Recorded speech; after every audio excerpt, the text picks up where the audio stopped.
Okay, so Hilde, you are a doctor as well as a natural doctor. I could say something like that. Yeah, I read one of your blog posts about strengthening the immune system, which I thought was really, really cool, because you don't really often see people that are a doctor as well as studying a lot of alternative medicines. That's why I thought it would be really nice to have a chat with you. So the evening has sort of two parts. Yeah, we can start with the first part now, which will be a bit more broad, a bit more philosophical. So more about exploring our connection with our health. And then we can take a 10-minute break. And for the second part, we can dive a little bit more into the concrete part. So what things can we actually do to improve our health? Yeah, so I wanted to ask you if you would like to start with a little introduction about yourself, Hilde. So what did you study and what do you do now? And after that, I prepared some questions, but everyone feel free to ask your questions in the chat or just by asking whichever you want to do. Yeah, so would you like to introduce yourself? Okay, well, I'm Hilde de Smet. I always wanted to become a veterinarian, but in my last year of high school, I changed my mind and studied human medicine. But already during my studies, I was interested in let's say, yeah, Eastern medicine, herbal medicine, and so on, because the image you get in the education is very limited. I think it's quite narrow-minded. And then I started to study anesthesiology after that, but my intention was to do acupuncture and then pain clinic afterwards.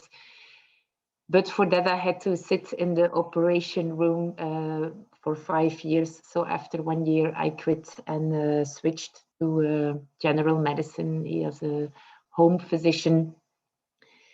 And then I did a lot of other educations, orthomolecular medicine, which is mainly based on biochemistry and food supplements. You just supplement the body with what it lacks for its enzymes and so on to work.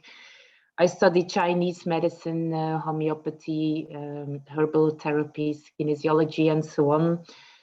And I think the good thing is that you get a much wider perspective of yeah, what is medicine about? It's not only how we think in the West, which is a very mechanic vision. I think something is wrong, so you just replace it or fix it. Same with surgery. If you have something on your shoulder, just put in a new shoulder or whatever. And it's not the case everywhere in the world, especially if you go to tribal cultures. They have a totally different perspective on healing and medicine. And so we try to integrate that and use the best of all of it. For the last year, I haven't seen many patients. I was mainly giving courses about health and especially also nutrition, because it starts with ourselves. And if we don't take this up, how can you expect somebody else to fix you? I think it's the basic of everything. And unfortunately, many medical doctors don't know anything about it. And also the mainstream knowledge about it is very small, not too much cholesterol or fats, but usually there's not much more, which is Yeah, very sad, because there's a lot you can do with food and lifestyle and healthy thoughts and connection and so on. So that's where I want to focus. And this is working, but not enough for me. I believe in this way that usually the people who mostly would need this information, of course, they don't register for the courses. Um, Especially, it's especially people who are already interested in food, or who have some knowledge already. But good, things are changing, and I hope that also in this corona crisis we will see a shift in consciousness, that people will start to take responsibility for their own life more, instead of relying on others or on big pharma to solve problems. Yeah, that's more or less it. Yeah, thank you very much. I already wrote down one more question that I have. Yeah, so maybe I can start off with the first question, which you kind of already answered. What are important things that you learned from studying so many different non-Western alternative medicines? You already mentioned that you get a more broader perspective. Yeah, are there maybe other things? Yeah, I think what is really interesting is, for example, in Eastern medicine, and we're talking about the Chinese, Japanese, Tibetan, and so on. They see the human body totally different. They see the human body as not as the cause of disease, but actually more as the reaction of energy which is not flowing right.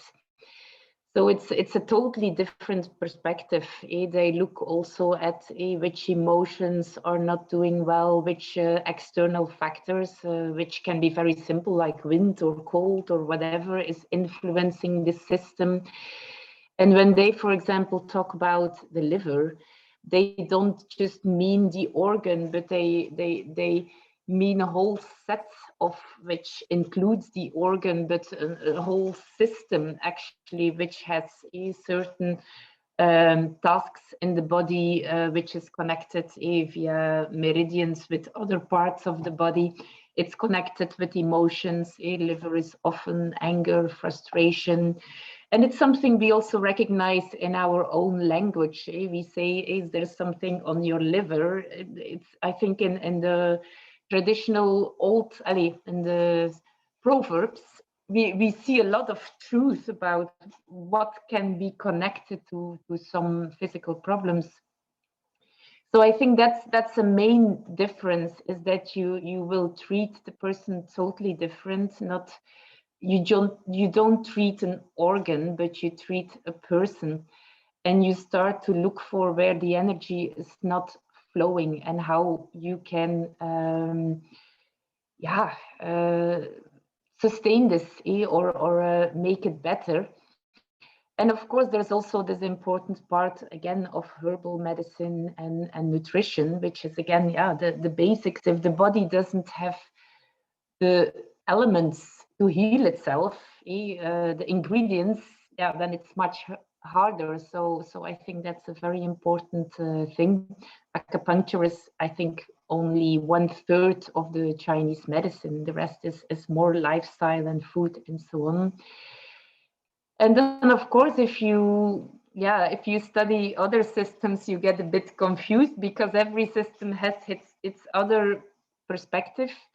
But it also makes it interesting, because you know that there are different ways to look at the truth, and you try to find the best way which is appropriate in that situation. But for example, if you go to homeopathy of natural medicine, the point of view is also totally different. You don't treat symptomatically. It means if you have a skin problem, you're not gonna give something to make the rash go away, but you see it as a kind of a language of the body to bring certain problems out. And for example, in natural medicine, in homeopathy, skin problems are usually seen as a healing reaction. It's because inside things are not going well that it comes out by the skin. And often you see when you treat there that problems may even, for example, skin problems may even get worse, or for example, mucus, slimes, whatever, it just all comes out because the body starts detoxifying itself. And you don't stop it. What is of course done in classical medicine, we try to stop every excretion because we don't want it. We take nose sprays and everything to stop it. But we don't see it as an elimination of the body trying to heal itself.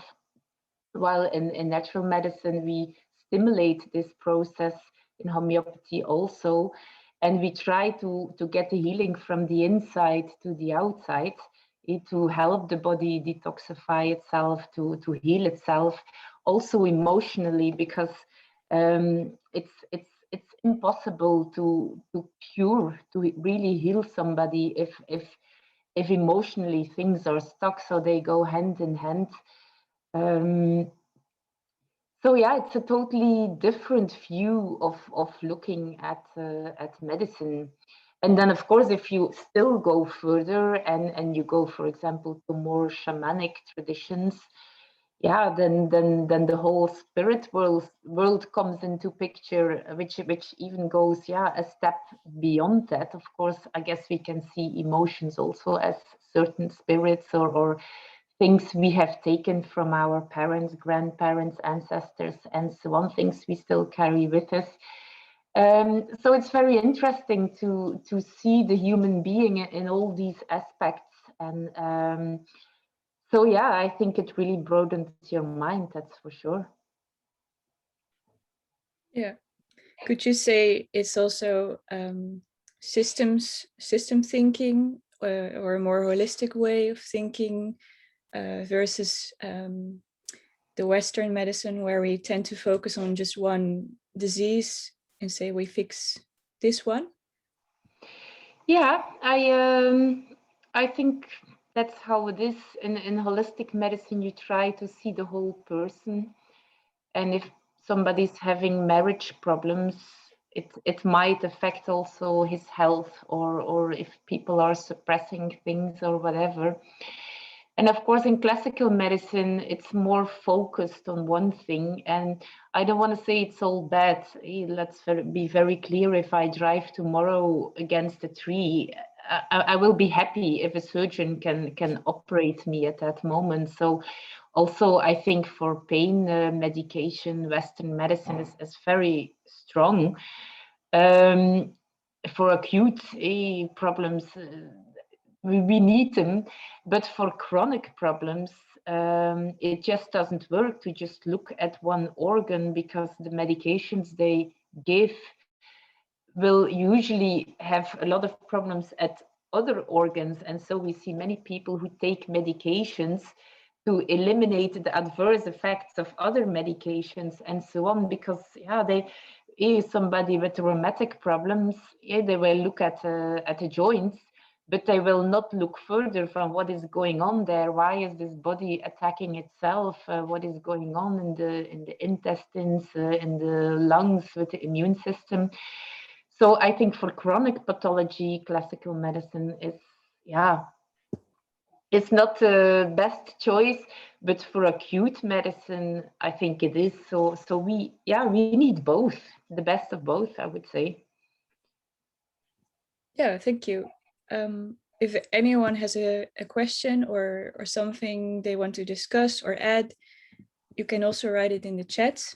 Just to let you know, or else I just continue with one more question. Okay, so do you have any idea why people may be skeptic towards alternative medicines or traditional medicines? You mentioned the shamanic healing, which is already maybe a big step, the spiritual way of healing.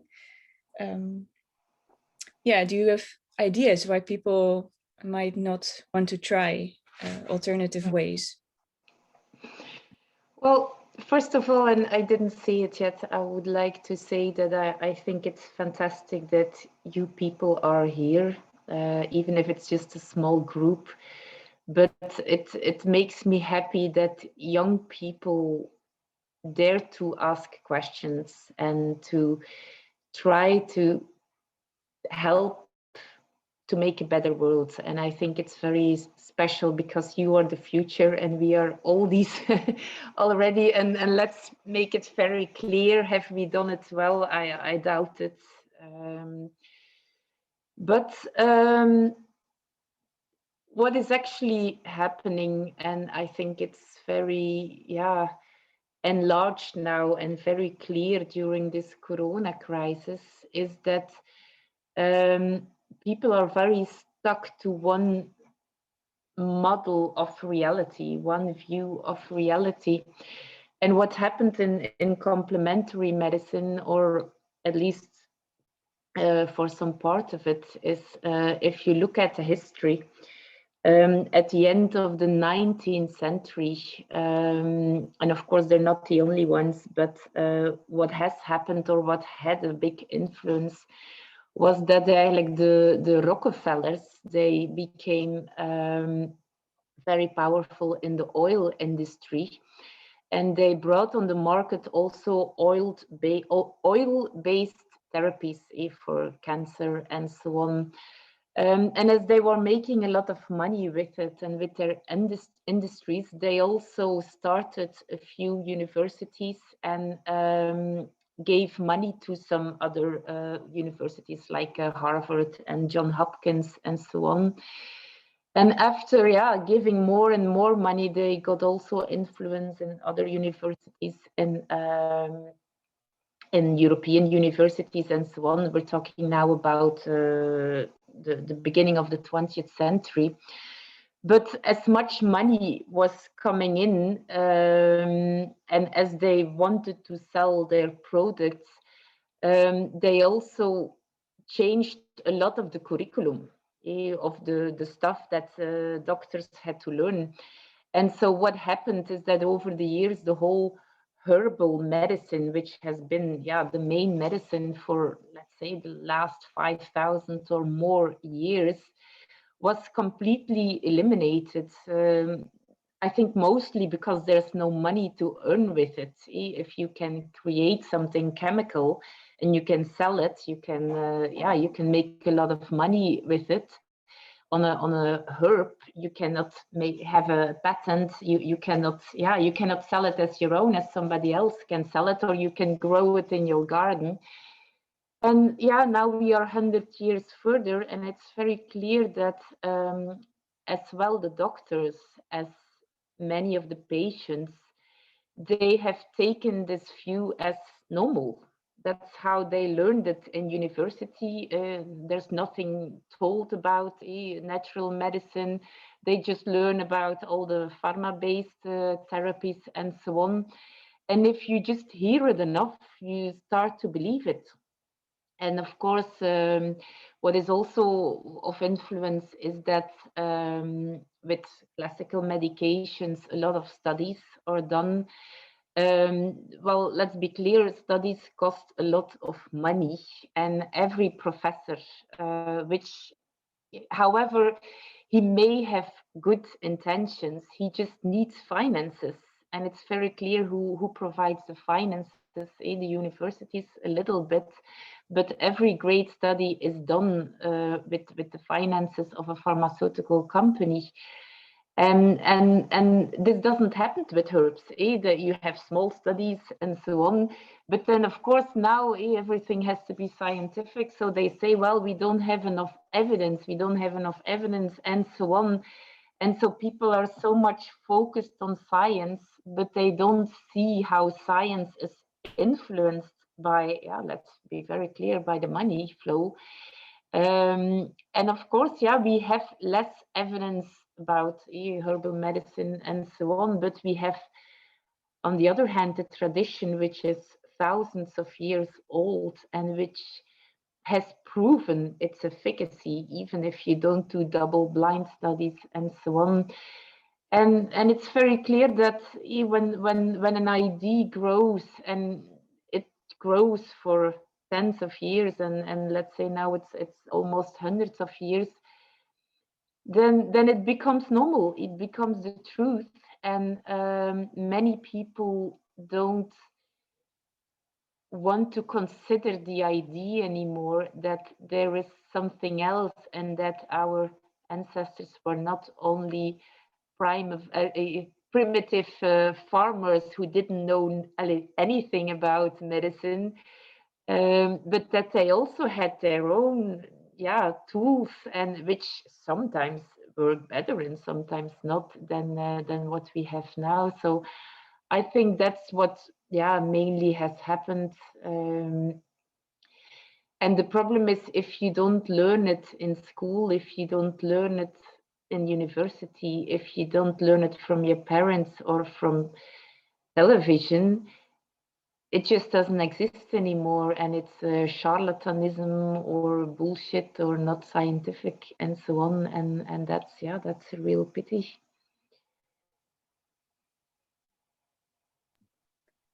Do you think it would help to do more studies on the efficacy of herbal remedies? Yes, I'm sure it would help. Personally, I don't see the use of it in the way that for some herbs we just know how they work, what they can do, and so on. But it would help to convince the mainstream opinion that those herbs have a value. But again, it's very clear you cannot do a study with 1,000 or more participants if you don't have millions at your disposal and nobody's willing to give it, because you cannot make profit of it. And I guess we cannot blame the pharmaceutical companies for it, because of course they have to make profit. Why would they give you $10 million if they don't get nothing in return for it? But yeah, with herbs it just doesn't happen. And there are some studies done, for example, about food. There was a very large study in the Lancet last year, which showed that annually there are, I think, 11 million deaths due to wrong food habits. And let's say the biggest problem at this moment in the West is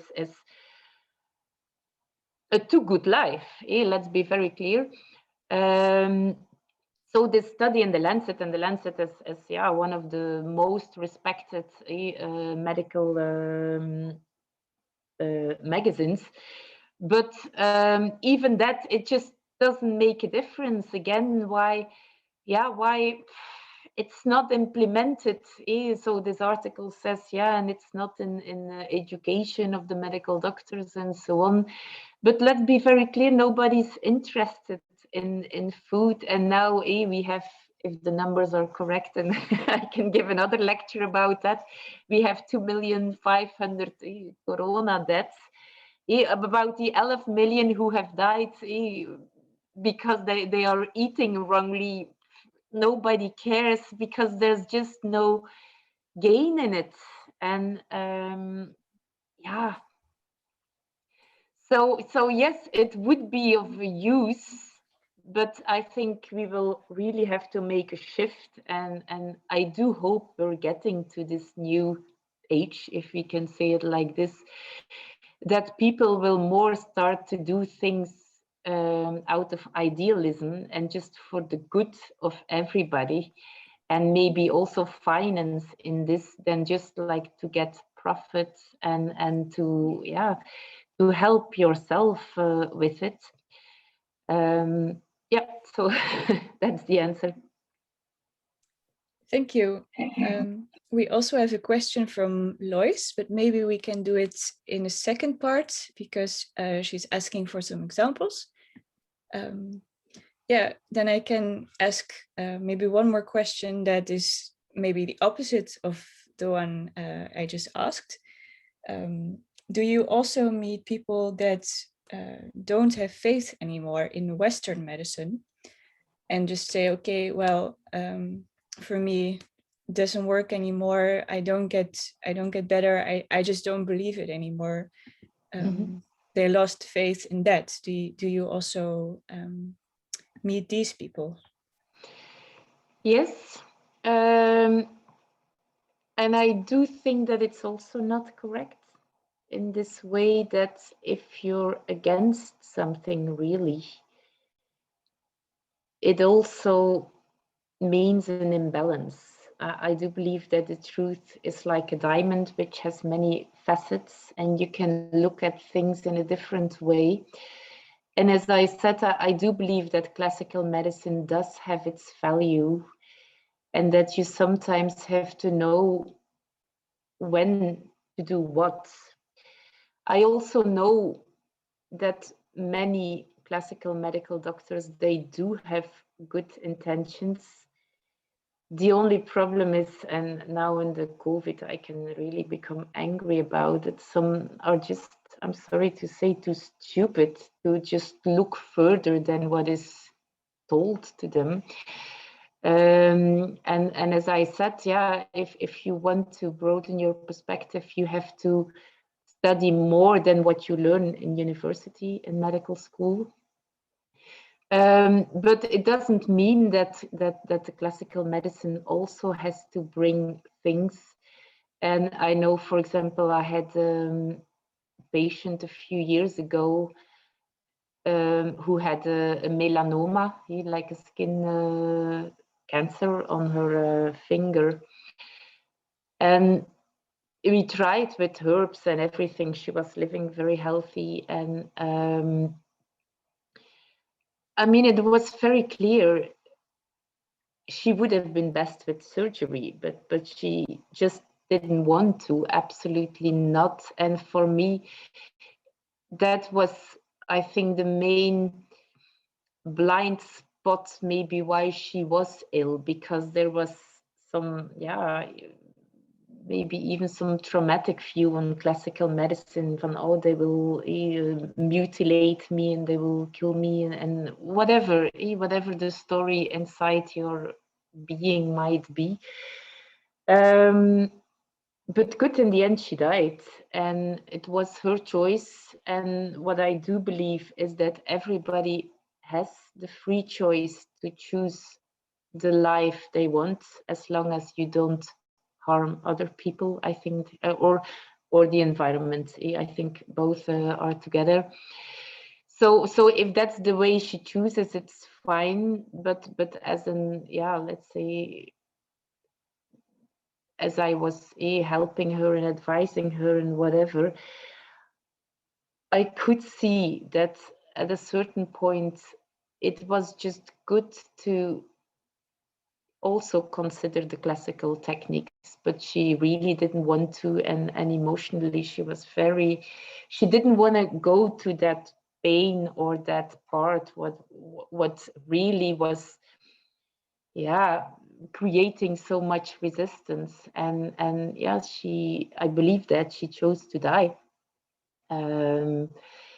So I think it's both, but on the other hand, sometimes you see that people in classical medicine, they're often treated as numbers, as cases. People talk about statistics. It's not because you have 5% statistics to survive a cancer. It just doesn't say anything, because if you are with the 5% who survives, it's good. So you have to know where you are in those statistics. Same with blood pressure medication. It's not because it works for 70% of the people that it works for you. You just have to see the individual who is getting this therapy, and that's something, yeah, which is not happening so often in classical medicine. It's if let's say that's also the basic of evidence-based medicine. Let's say that a certain medication works for 70% of the people and placebo works for 65% of the people, then they will say, well, the medication works, it's statistically proven that it works. But yeah, there's much more. And you have to see this person individual, and I can believe that people after a while, they just get tired of being seen as a number in a statistic, and not being listened also, because often doctors don't have the time to listen to people, and then they have enough and they go elsewhere. So I think for myself, but of course I don't know. I think for myself, I hope I will never have to be in a hospital. I will do everything to stay out of there. And at this moment, I also think if I would get a cancer or whatever, I'm not gonna go for the chemo and whatever. But who can tell? Maybe at that point, I might do it because I feel I'm too afraid, or whatever reasons may be. So I think it's important to maybe have a favorite medicine, but also not close all the other doors, which might also have solutions.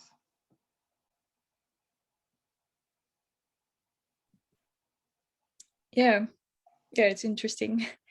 Okay, so to bring it a bit more towards the theme of the inner sustainability, I have one last question, or maybe discussion point before we can take a little break. Do you think, or maybe do we all think that there might be a connection between decreased relationship with nature and a decreased relationship with our own health? It's maybe kind of a difficult question, so maybe we can also think a little bit about it. I mean, for me, it's very logical. And let's say if you just advise people to get sunlight, to walk sometimes with bare feet on the ground, to balance their energetic system, to eat fresh living foods, to drink pure water, I think you can cure half of the diseases already with just this basic thing. And what I do notice is that people really have lost this connection, not all of them. And I think if we want to survive as humankind, we will need to reconnect. It doesn't mean we have to throw away all the technology, and I think it's part of our future, but it doesn't mean because we have all this technology and those sterile lifestyles, where we don't have to go outside, or we always wear shoes and we never have to be in the dirt, and we never get cold or wet or whatever. It's not good for our health. It's part of it's part of your well-being. And then on the other hand, you have, of course, the environmental thing. And I think at this moment, one of the main problems with people is detoxification. They get so many toxins in their body that the body just can't handle it anymore. And in the air we breathe, but also in food, additives, pesticides. Same with people who eat meat. I mean, if those animals don't get good food, what do you expect the meat or the milk to be if those animals have a stressed life, if they're not respected as a living being? When you kill them, you're just gonna eat their stress, and also physically, I mean, in the hormones and whatever. So it's very clear that if we lose this connection with our environment and we don't take care of it, it's gonna affect us. And another very big example is also the water. If we just look at the sea, it's very clear fish, I mean, you shouldn't eat it anymore, at maximum once a week, because it's loaded with heavy metals. We have the microplastics, which is also in fish, in water. We have the hormones in certain rivers. Fishes are changing their gender. Does the males turn into females because of the first of all, the pseudo hormones, which come from plastic and certain additives, but also they say from the pill, which all the women are urinating, and which comes in the water. And this is gonna affect us. And at this point, we might still all be okay, but if we go on like this for another 50, 100 years, I don't know where we will end. And we do see, for example, that there's a decrease in fertility, and it's quite a lot over the last 50 years. And lifestyle has to do a lot with it. Probably those pseudo hormones which we get in water and so on. Some say there might be influence about, for example, when you wear your mobile phone all the times in your pocket near your testicles. Let's be very clear, you're having a microwave all the time there. So it's important that people start to be aware of that, and to create solutions. And you can create solutions for yourself in your lifestyle. You can filter your water and so on. But it has to be broader. And in this way, if we continue with poisoning our environment, we will poison ourselves. I mean, that's my, and I don't want to be negative. I do believe, and honestly, I do believe that we as a human race, we have a kind of mission that we are growing. And I think what we in this phase are going through is the mental development, which is immense for the last hundreds of years, let's say it like this. And then I think at a certain way you go too far, but we have to find this balance again. But on the other hand, I want to make clear that if we go on like this, I don't know if we will make it in another 1,000 of years.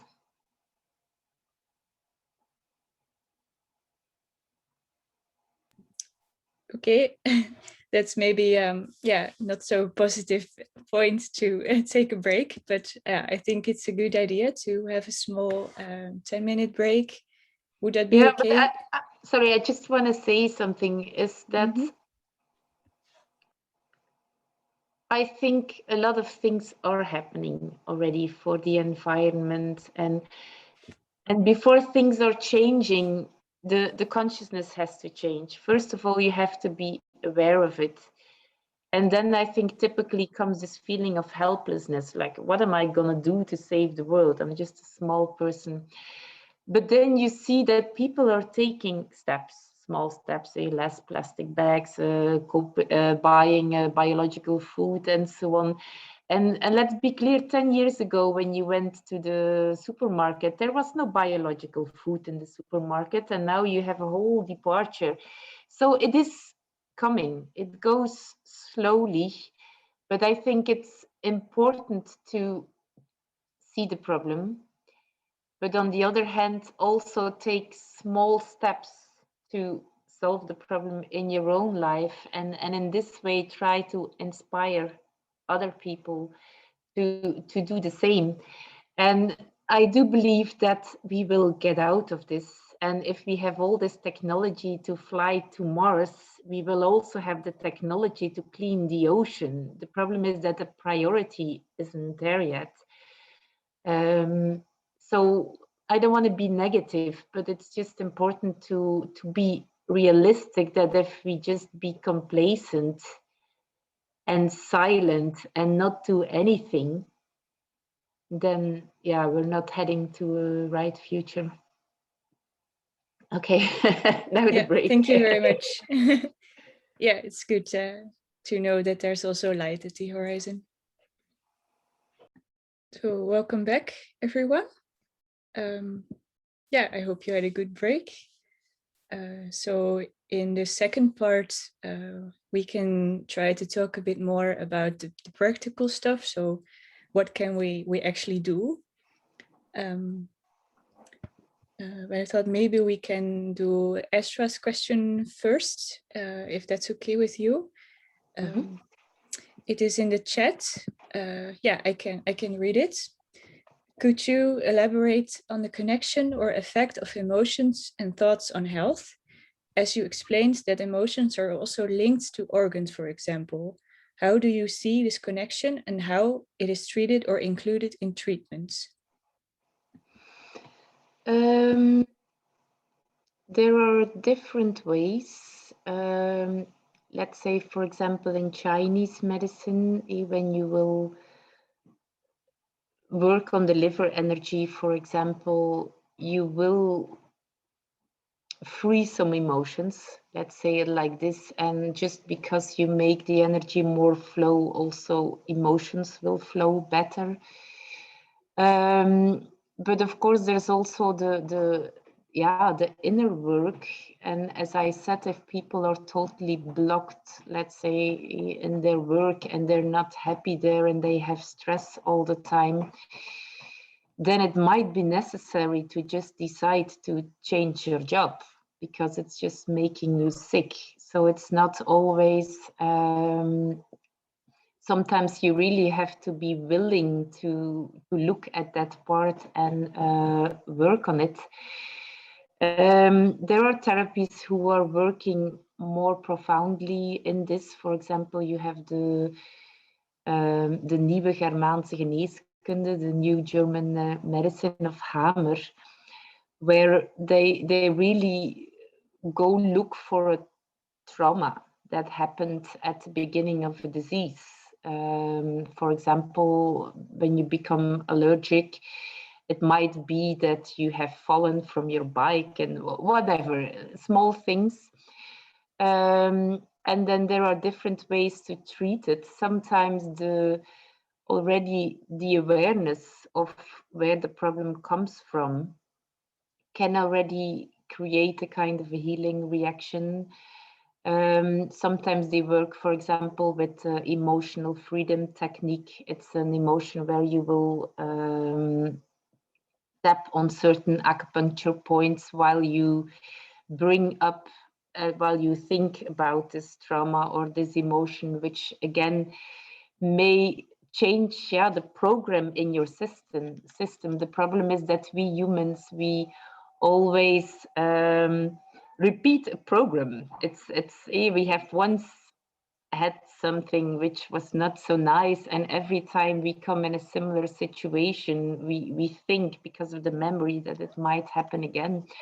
For example, with animals, you see that, let's say a deer is hunted by a lion and it runs and runs and the lion fails to catch it.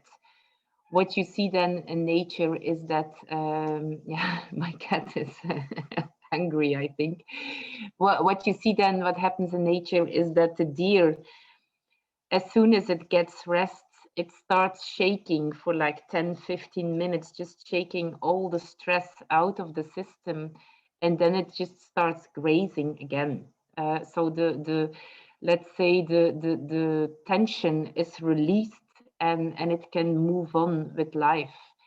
And there are also therapies which try to do this. Is that for example, craniosacral therapy or other more psychological therapies where we allow the body to release the tension of trauma, of emotions,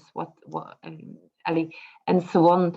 But of course, it's not always so easy, and that's, I think, why also many people deal with certain physical problems for a long time, because it's not always easy to let go.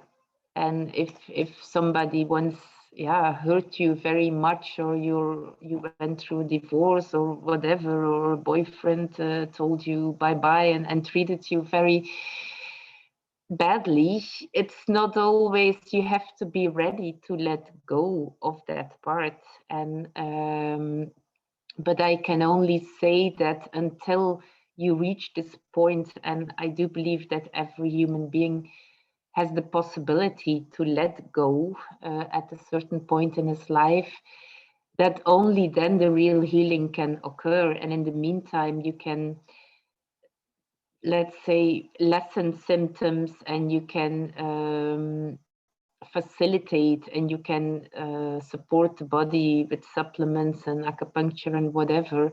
But it's only until this final point that that I think real healing can occur. But so to come back on the essence of the question, is first of all, it's your own work. First of all, it's be aware of what emotion might be connected with your problem. Secondly, you just try with the ways you have to solve this, to forgive somebody, whatever, which is not always easy. If that doesn't work, there are other therapies you can do, or you can go in psychotherapy of, as I said, craniosacral. There are quite some therapies who help you to solve these emotions. And let's take it a bit further. For example, you smoke, or you eat sweets all the time. This is also an emotional thing, and the doctor may say like, oh, you should smoke, you should stop smoking. But if you are not ready emotionally to let go of the cigarettes, you won't stop smoking, and you will damage your body. So I think on all levels, it's very important to first be aware of it. And for the rest, but I think this is the task of us human beings all the time, even if we're not sick, is to every time again free yourself from the luggage of the past, of this big backpack that many people carry around, and try to free yourself so that you can move on and and if necessary, help the body heal in that way. I don't know if that's enough as an answer. Yeah, I was just wondering, like, it wasn't a very specific question, but just what you had to say about it, and I think it's very familiar as well as very interesting. Yeah. Mm.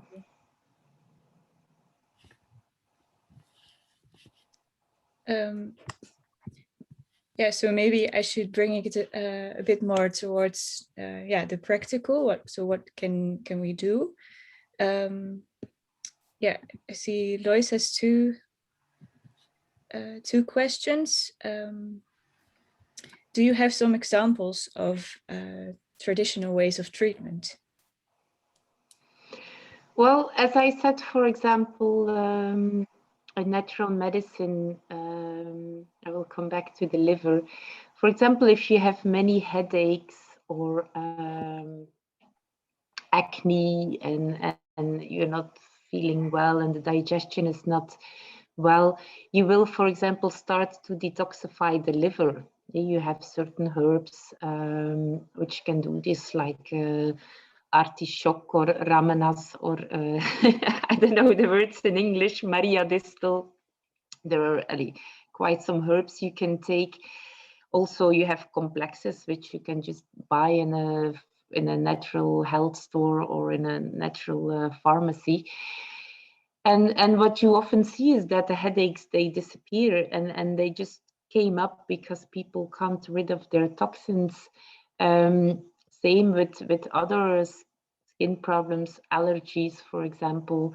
What often happens is you work on the intestines. You start to detoxify the body. You can also with herbs to clear the blood and so on. But you make sure, for example, you have a healthy intestine. And you can do this with, for example, probiotics, to ingest some right bacteria, to change your food habits, to resolve problems like constipation, things like that, to eat more fermented foods. And it makes a real difference. Often also like allergies, especially when you get them from your birth, they are more difficult to treat, because it's already something you got a bit from your parents, and it might take more work. But an allergy which exists on an adult age, usually you can get it out of there with natural medicine, with just detoxifying and purifying this intestines. So those are examples, but I think the main thing, if you want to take something at home, is that it's necessary, I think, to once, maybe twice a year, especially in these times, to just detoxify. You go to the pharmacy and you take a complex, or you buy a tea and you drink 1 liter a day to just help the body to get rid of those toxins. And then on the other hand, to make sure you get enough, as I said, micronutrients, vitamins, minerals, and so on. And you can take them in supplements, but of course they don't change the food you're eating. And if you will eat a lot of fresh and a lot of vegetables, a lot of herbs, and so on, you will get much more of those micronutrients than if you eat industrial food. And then those are all small things which you can do on your own without even having to visit a doctor or a therapist. And you are all young people, so I can only say, if you can incorporate now some good habits, you will benefit from them in 20 or in 40 years. Of course, it's much more difficult to,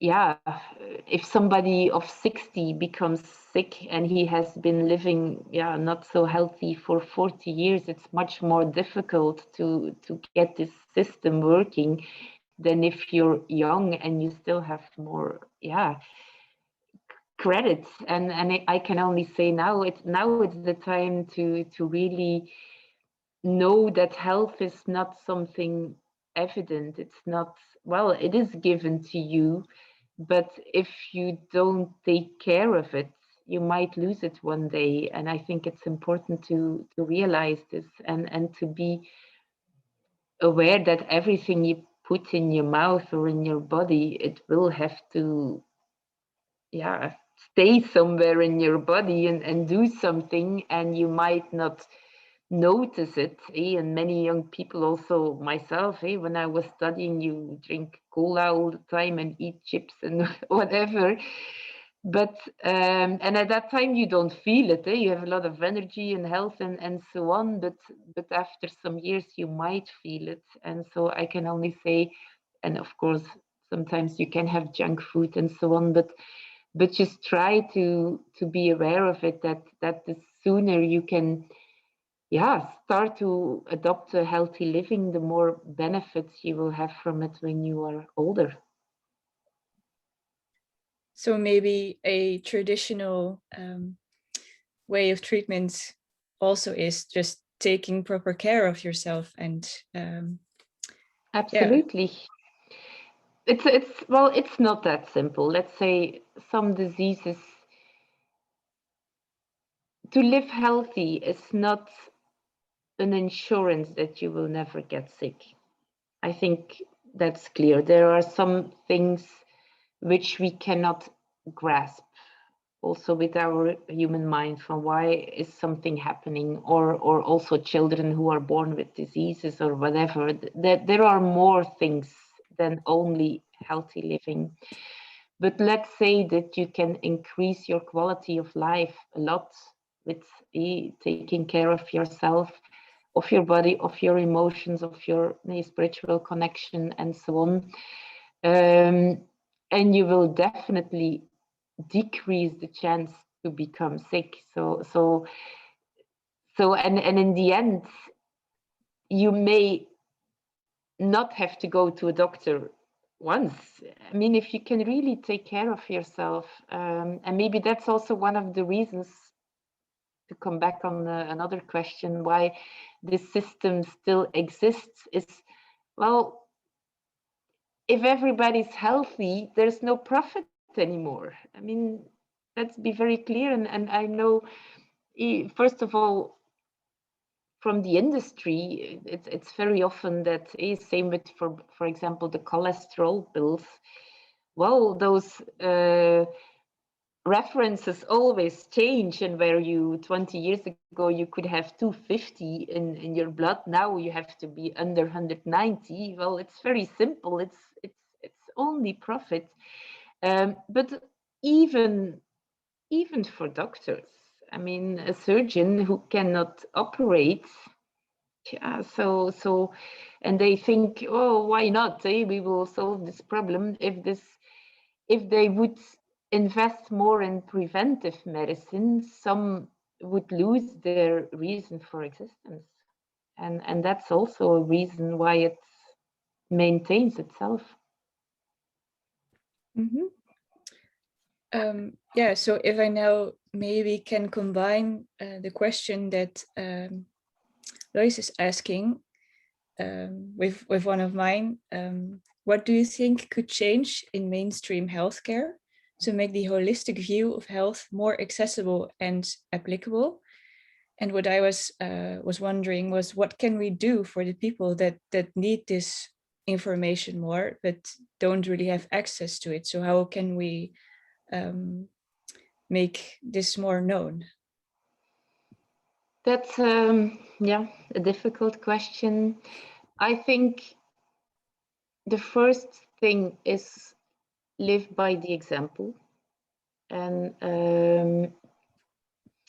I know, for example, a few years ago, we bought a juicer, and in the beginning, we were juicing all the time, vegetables and so on. And my husband, he took it to his work. And after a while, the nurses, they also wanted to have juice. And because, yeah, it was kind of inspiring. So I think that's one thing.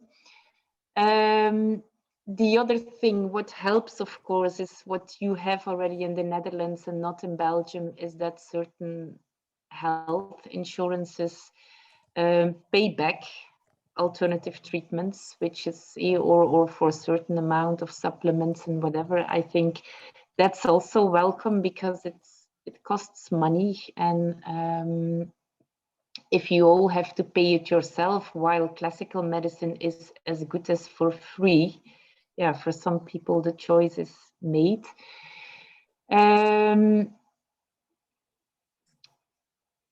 But for the rest, I do hope that this whole COVID crisis, I try to see it as a big abscess where all the pus and the ether is coming out now, where we see very clearly where things go wrong, at least where a small part of the population sees it. And I do hope it will make a difference after a while, that people will start to realize that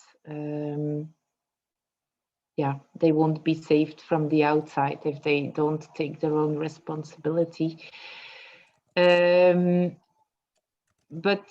I have to be honest, it's one of my big frustrations, is that you can scream it from the roofs, but if people don't want to hear it yet, there's nothing you can do. And I think the change will come from the people itself. And now I'm not talking about the corona, but many patients also go to a doctor and expect this doctor to solve the problem. They say, like, okay, I'm sick, give me a pill. And even, for example, a depression, they go to the doctor and they say, give me medication because I have a disease, I don't feel well, and so on. And what does the doctor? Yeah, he gives the pill because that's what the patient wants. And in this way, they feed each other. So as long as people don't want to take this responsibility, like maybe I should have a look at my depression. Why am I depressed? What do I have to change? What is going wrong in my life? And as long as you expect somebody else to solve it for you, then I don't think much can change. It's same with, and it's all not so easy with people who are overweight. Well, it's very clear and everybody knows that a lot of their health problems comes from there. But as long as those people don't take the steps to do something about it, yeah, the doctor can't do much more than prescribing pills. I mean, classically. So what you can do, I think, is what you're doing now already, is trying to give the message to the people who want to hear it. And as I say, things are changing, but usually it just takes a long time. You can spread the info, but you cannot put it in somebody's throat. I mean, if they don't want to hear it, you just have to leave them where they are and try again to do it yourself, to inspire the people around you. And I think that's the best we can do at this point. And also, and I think that's an important thing, to dare to speak out. And especially now in this COVID crisis, I noticed that many people who do have questions or whatever, they stay silent. And I think out of fear for their job or their family or whatever. And I think that will be also very important, also because what we are talking about is much bigger than this COVID crisis. But I think we have to learn to be honest about what we feel is right, and also dare to speak out to other people. Because often, yeah, we just stay silent or we do our own thing without other people knowing. You know, we go see a therapist, but we don't say to our doctor that we're seeing the therapist, and so on. And I think that's really important, that yeah, that we give example. Yeah, I wrote these in the chat, the ones that you just said. So if anyone wants to read them, so what can we do? Yeah, maybe it's helpful to read back your examples. Or maybe somebody, if you has other suggestions, I'm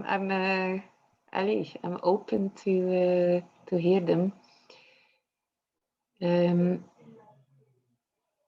But I honestly have to say that it's not easy. It's really not easy, and yeah, it's. I know when I started with my courses, I wrote to every health insurance if they didn't want to refund a bit, and there was just no interest, and again, I do believe after this crisis things will change, but change takes time. Sometimes it takes 100 years. 100 years women didn't have any rights. 300 years slavery was normal. If you would have asked somebody in the street, what do you think about slavery, everybody would have said, oh well, it's okay, it's what we do. So also this change will take time. So just stay in your strength and be patient and stay in your truth, and inspire. I think that's the main thing. Yeah, especially the last one you mentioned, the dare to speak out. Yeah, I found that a really, really strong one. Maybe it's something we need to do more often. But yeah. Yeah, absolutely. Like, for example, and yeah, I don't want to come back to COVID all the time, but for example, just in cancer therapies, people are good with a certain alternative therapy and they go to their oncologist and they don't say it because they don't dare to say it. Well, this oncologist is never going to know that this other therapy exists and works. It's that simple. Often it's just ignorance. And yeah, speak out, and you may get response, and you may even whatever, yeah, lose your job or whatever. But if you're working in a company where people don't respect your opinion, maybe it's not your place, you know. And if you get fired, well, go somewhere else where you may be yourself. And I think it's important. And also, I guess most of you are studying, but also there, if you dare to speak out, you will notice more people who agree with you, but who also don't dare to speak out, and so on. Often you feel you're alone, so you think, well, I'm just going to stay silent so they don't think whatever. So yeah, but it's for the strong ones, and I think we'll have to go there. Otherwise, this world is never going to change. Yeah. So yeah, I hope that everyone can find some strong points in that. It is 9, but we also have 2 more questions. So I was wondering, would we want to do, for example, 1 more question, or would we say, okay, for now, this is a good place to stop? No, I guess you can ask the questions. It's not going to take half an hour. Okay, so Christina is asking, beyond the connection between nutrients, food, and health, what would you say is the connection between movement or sports and health? Well, it's very important to move. And I think that's also, I didn't mention it before, but the connection we have lost. Let's be very clear, our ancestors, they moved, I don't know, 10 kilometers a day, let's say a few thousand years ago. And our body is adapted to that. If we don't do this, we do get disease. You can explain it with the muscles and also the lymphatic system, which is like the gutter of your body, and it just needs to move. Otherwise, toxins will get stuck and whatever. So it is really important. The only thing that I can say is that if you sport more than an hour a day, it may become more difficult for your body, and you might have to take some extra like antioxidants body to have so much also oxygen and movement. So I think it's the middle way, but definitely it's very important. Yeah, maybe we often come to this middle way. It's kind of important, not the extremes, but to get more to the middle. Yeah, and then the last question from Ezra is quite a long. Do you have any experience with treating pain and mental issues related to menstruation? In my personal experience, dealing with this is often take some painkillers, and it is difficult to find a more holistic and structural help or treatment in this. Perhaps there is still a lot of knowledge to gather and research to be done, but I am wondering if you know more alternative ways of dealing with these issues besides taking a painkiller. Yeah, I think one of the main things are the fatty acids, and that's actually also some fatty acids are the precursors of certain substances in the body. We call them the prostaglandins, which can cause pain and so on. And that's actually also where the medication works for. So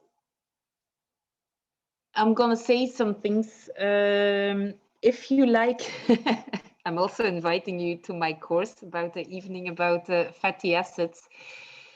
But often when you take tönnisbloemolie, I don't know the word in English, tönnisbloemolie, and I would take it in combination with the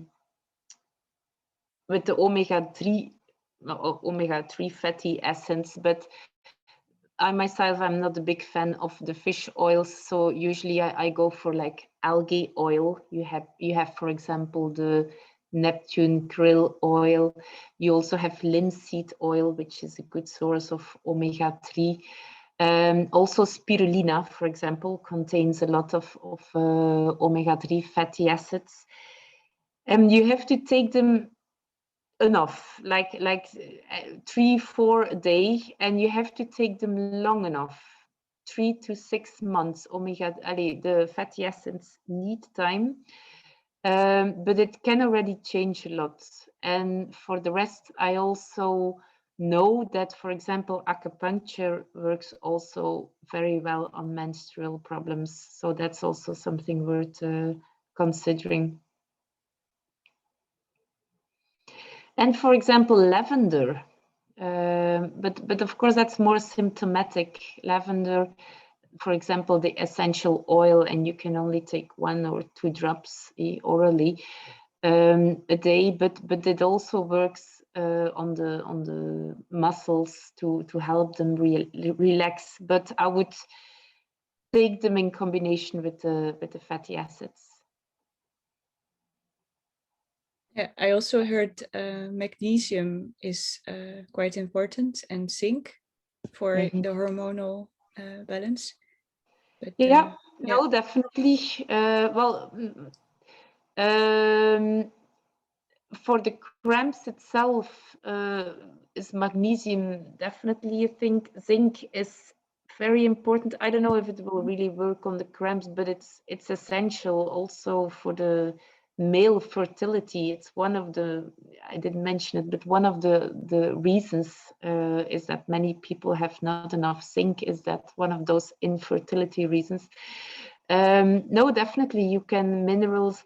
And again, there comes the importance of this healthy food, is that you make sure that you get enough. And sometimes in the beginning it can be good to supplement because you have some lacks, but then if you can just maintain it,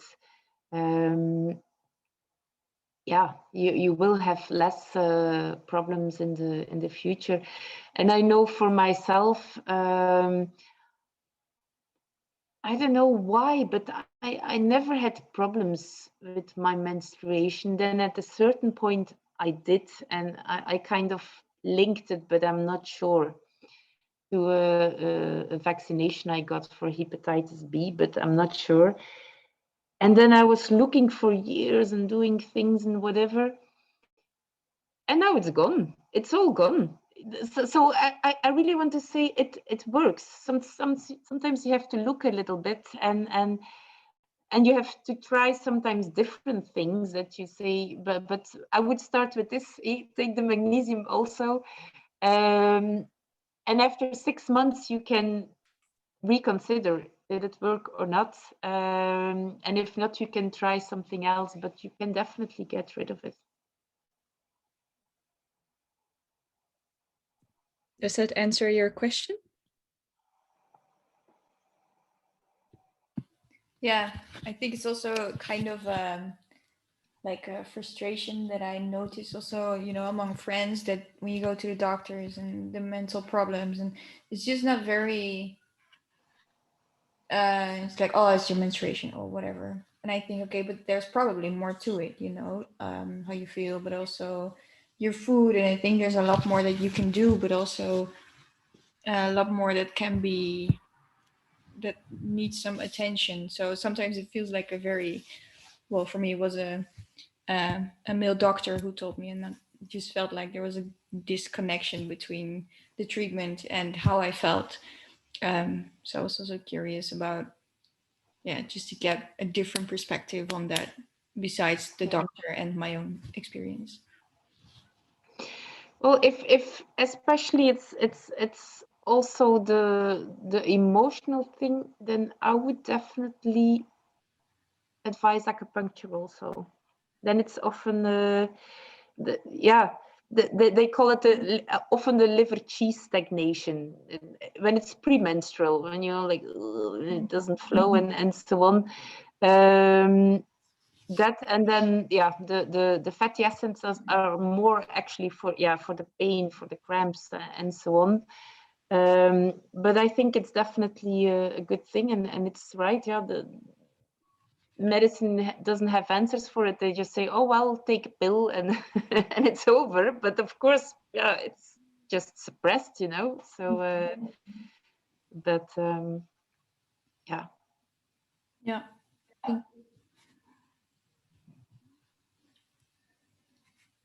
Yeah, thank you very much. Yeah, I know that this is a very, very complex subject to be speaking about, and yeah, I feel like we could talk hours and hours, or yeah, maybe make multiple evenings about this subject. So yeah, thank you very much. I feel like we covered a lot. Yeah, I find it very difficult to feel how other people experience this online. But I hope that yeah, everyone found it interesting. Yeah, I wrote the what can we do in the chat, so maybe you can have a look at that one for the people that are interested in it. Yeah, so maybe if anyone has some last things that they would like to share, that's also possible now. Maybe one thing, and it's just just an option, but for people who want to really know more, I'm giving a class again. Now it's online via Zoom, which is easier, of course, when you're from the Netherlands. It starts actually tomorrow night. Of course, there are many ways to inform yourself, and I'm just mentioning it as an option. If you really say like, okay, I'd like to know more, for example, about those fatty acids or about greens or whatever, you're welcome. And yeah. Yeah, thank you. No, well, yeah, it's not like making publicity, but on the other hand, I think it's so useful to have this information. I think it should be given in school. I mean, it should be things that you are raised with, and then and not that you have to look for it. I don't know where. Of course, you also have a lot of natural magazines who write articles and things like that. But sometimes it's hard to find the information, let's say, for dummies. Of course, you can follow therapeutic education and you do 2 years this school and then you learn a lot, but many people don't want that either. So so yeah, if you want to, but it's in Dutch, it's not in English. Yeah, maybe you can write it in the chat so people can look it up. Where the website I'll or just write the website. How I did it now is it's 7 classes which you can follow separately also, so you're not obliged to do the whole thing, and it will repeat itself. So if you're not in now, then in a few months' time you'll get another opportunity, and I'm sure there are more doctors and therapists doing this, but I honestly cannot name them. I think they're still quite rare. So so yeah, well, welcome. yeah, okay. Again, thanks so much for doing this. Yeah, it felt really like an honor to have someone that has so much knowledge yeah, that you want to take the time and do this evening. Yeah, it's really nice. Well, yeah, thank you also, Wilhelmine, for inviting me. And again, yeah, it was just a small group, but I'm just very happy to be speaking to young people who are interested in yeah, making the world better in some way. And in this way, if it's a small group or a big group, it doesn't matter, because if I can inspire you, you will inspire somebody else, and so on. So it's my pleasure too, and thank you.